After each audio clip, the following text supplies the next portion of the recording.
Gusto mong yumaman? Simple lang. Pakasalan mo ako. Iho, walang masyadong yumayaman sa pagiging empleyado lang. Gayahin mo ako. Mag-business ka. Hay nako. Bago ka pa makarating sa gusto mong puntahan, pabalik na ako.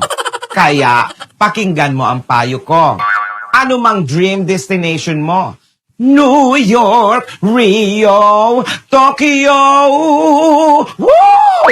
Huwag mo nang i-postpone dyan dahil ang tamang panahon ay ngayon. Kaya mo nang puntahan ang dream vacation mo. Talaga? Gusto mo ng kotse? Pili ka muna ng car freshener. Para ma-inspire ka. Tandaan, pag ayaw, may dahilan. Pag gusto, may paraan. Hoy! Ang 30 square meter na kondo, hindi bahay yon. Banyo ko pa lang yon. Kung gusto mo na magandang bahay, ganitong bahay ko. Oh, tandaan. Pag gusto, may paraan. Kung ayaw, may dahilan. Gusto mong yumaman? Simple lang.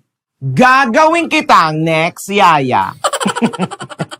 Iha, walang masyadong yumayaman sa pagiging empleyada lang. Gayahin mo ako. Mag-business ka.